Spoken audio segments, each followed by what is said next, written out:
Uma vez denunciar o terrorismo que o seu partido vem fazendo.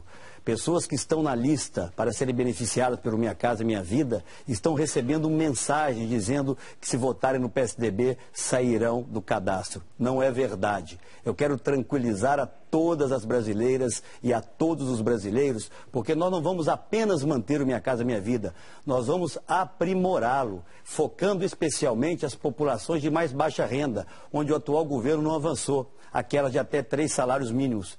Existia no início do seu governo um déficit de 4 milhões e 100 moradias, existe hoje um déficit próximo de 4 milhões de moradias. Essa será uma grande prioridade no nosso governo. E vamos fazer parcerias desburocratizadas, mais ágeis com os municípios brasileiros e com os estados brasileiros. Ninguém pode, candidato, querer se apropriar de programas como se fossem apenas seus. Esses programas são da sociedade brasileira, eles são pagos com dinheiro do trabalhador brasileiro e nós vamos subsidiar, sim, programas sociais como esses que têm alcance na vida real, que mudam a vida das pessoas. O que nós não vamos fazer no nosso governo é o Bolsa Empresário, que ajuda apenas a um grupo muito restrito de brasileiros em detrimento da grande maioria. Fique tranquila, candidata, e fiquem tranquilos, brasileiros, porque nós vamos avançar e avançar muito mais também no programa habitacional.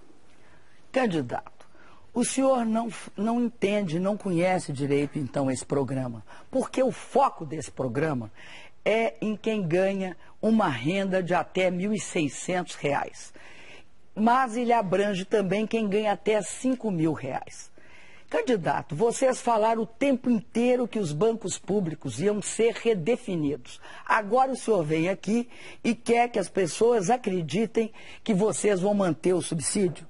Eu não acredito nisso, candidato. Eu não acredito nisso porque vocês sistematicamente, ao longo de todo o governo Fernando Henrique, foram contra o subsídio. E para a pessoa que está nos assistindo ter uma ideia, e para os indecisos aqui presentes terem uma ideia, caso fosse a preço de mercado, a prestação seria R$ 940. Dentro do Minha Casa Minha Vida, o máximo é R$ 80. Candidato, eu já lhe disse mais de uma vez e quero dizer aqui a milhões de brasileiros. Me honra muito essa comparação com o presidente Fernando Henrique, mas eu me chamo Aécio Neves. Eu disputo a presidência da República para governar a partir de 1º de janeiro de 2015. E o tema que a senhora traz é um tema que merece também aqui uma reflexão. Bancos públicos serão fortalecidos, não serão aparelhados no nosso governo, candidato. Em 2003, o Banco do Brasil tinha 13 diretorias, entre presidência, vice-presidência e diretorias. Sabe quantas tem, candidato? Talvez a senhora nem saiba. 37. 1/3 delas ocupadas por filiados do PT. Essa é uma demonstração clara da perversidade do aparelhamento da máquina pública em benefício de um projeto de governo. Um vice-presidente está preso na Itália e o presidente atual alvo de gravíssimas denúncias. Candidato Aécio, é o senhor quem pergunta agora. Candidato, vamos a um tema que interessa de perto a todos os brasileiros. Inflação. Vamos voltar a ele, até porque é preciso que os brasileiros que nos assistem saibam que a senhora, nos últimos debates, reafirmou que a inflação no Brasil está sob controle. Eu não acredito nisso, candidato. Ela estourou o teto da meta e, ao mesmo tempo, a perversa equação que o seu governo deixará ao sucessor, estou preparado para ela, inflação alta e crescimento baixo. Dou-lhe mais uma oportunidade. O que o seu governo fará se vencer as eleições para controlar a inflação, candidata? Ou ela não é um problema? Candidato, eu vou me reportar primeiro ao Banco do Brasil. Vocês deixaram o Banco do Brasil com uma grave dívida, candidato. Nós não. Nós demos lucro no Banco do Brasil, profissionalizamos o Banco do Brasil. Vocês quebraram a Caixa, candidato. Vocês quebraram o BNDES, reduziram tudo ao tamanho que vocês achavam que devia ter. Ou seja, sem política industrial e sem política social. No caso da inflação, o senhor pode ter certeza, candidato, é meu compromisso o controle da inflação. Nos últimos 10 anos, nós mantivemos a inflação dentro dos limites da meta, candidato.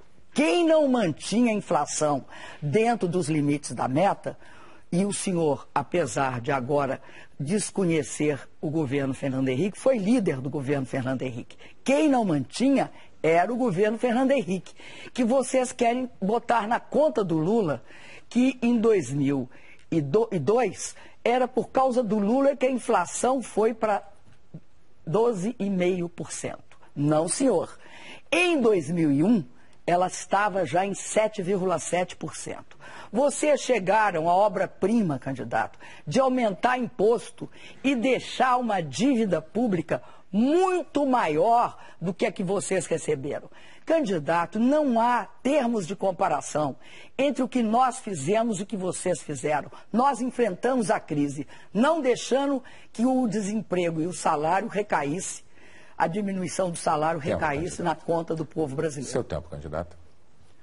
Candidato, muito confusa essa sua explicação, mas eu vou voltar à questão central. A senhora quer dizer, então, que foi o PT que controlou a inflação? Não fomos nós, com o Plano Real? A história não se reescreve, candidata. Nós fizemos naquele momento o que precisava ser feito. E tenho uma honra e um orgulho enorme de ter hoje como um aliado muito próximo o presidente Fernando Henrique, aquele a quem a senhora teceu elogios que talvez eu não tenha tido ainda oportunidade de fazer. Mas vamos voltar ao presente, porque as pessoas que nos escutam hoje, que nos assistem no Brasil inteiro, querem que nós falemos de futuro.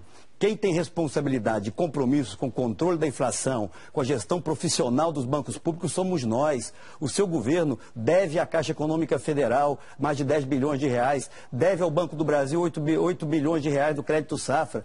Por quê? Porque o seu governo descontrolou a economia do país, candidata. Essa é a realidade incontestável. Sua tréplica. Eu quero, candidato, reiterar que vocês quebraram os bancos públicos do Brasil. Quero reiterar que a Caixa, que era um dos maiores bancos do país, vocês minguaram a Caixa. Vocês, candidato, eram contra fazer política social com subsídio. Agora o senhor vem para mim com esta conversa que vocês vão fazer política social. Me desculpe, candidato, eu não acredito. Sabe por quê? Porque a prática fala muito mais que palavras vazias. E a prática de vocês é uma. Quando vocês enfrentaram a crise, vocês julgaram a crise nas costas de quem? O povo lembra, candidato, julgaram a crise nas costas do povo brasileiro, com desemprego e baixos salários. Mais claro do que isso, candidato, é impossível. Nós não. Nós mantivemos o emprego e aumentamos o salário. Candidata Dilma, a senhora pode fazer a próxima pergunta, é a última deste bloco. Candidato, eu sempre gosto de perguntar a respeito do Pronatec. Por que eu gosto do Pronatec, candidato? Porque o Pronatec, ele resolve várias questões e desafios. Vocês fizeram uma lei proibindo que o governo federal fizesse e mantivesse escolas técnicas. Por isso fizeram, ao longo de 8 anos, só 11 escolas técnicas. O senhor era líder do governo FHC. O senhor vai continuar com essa política? Não queria ter que corrigir em público, mas eu era líder do PSDB. Mas vamos passar isso, deixar isso um pouco mais barato. Mais ou menos, candidata. Para quem não conhece o Congresso Nacional, talvez sim. Mas é muito diferente, é muito diferente. Por favor. Candidata, por favor. Candidata. Não pode haver manifestação do povo. Por favor. Novamente, vou pedir silêncio mais uma vez. O Pronatec é uma inspiração, e é bom reconhecer isso, é uma inspiração em programas como feito em São Paulo, as ETECs do governador Geraldo Alckmin, do governador José Serra, cuja presença aqui hoje eu agradeço, a PEP em Minas Gerais, o Programa de Ensino Profissionalizante de Minas Gerais, inspiraram o Pronatec. Agora, falta fiscalização. Essa última semana, as denúncias em relação ao Pronatec são graves, candidata. Em relação às estatísticas, porque vocês contabilizam o aluno quando ele entra e se ele ficou ali apenas uma semana ou 2 semanas e depois saiu, ele continua fazendo parte da estatística. Aliás, o seu governo é o governo das estatísticas, desde que elas lhe sejam favoráveis, candidata. Nós vamos aprimorar esses programas, aumentando a carga horária. Mais de 70% desses cursos têm uma carga horária de cerca de 160 horas, que vamos, venhamos e convenhamos, é muito pouco para a formação mais adequada ainda do aluno. E eu quero mais. Eu quero que o aluno frequente o Pronatec, mas ele complete seu ciclo de estudo no ensino médio, candidata. Isso sim vai permitir o Brasil dar um avanço na educação. O Pronatec é uma etapa apenas de um processo muito mais complexo e que tem que ser muito mais ousado e ambicioso do que esse que tem o seu governo. Candidato, o senhor não respondeu. Vocês, em 8 anos, fizeram 11 escolas técnicas federais. Nós, candidato, fizemos 422. O Lula, 214 e eu, 208. O meu número é só 1.600% maior que o que vocês fizeram em 8 anos. Candidato, sabe por quê? Fazer escolas técnicas foi importante, porque ele é a base da parceria que nós fizemos com o Sistema S.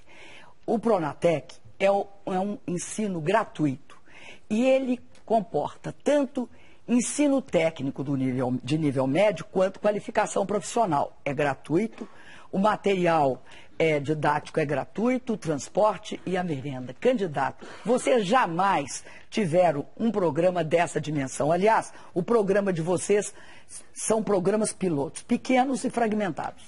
Muito bem, chegamos ao fim, então, deste primeiro bloco do debate. Perdão, erro meu.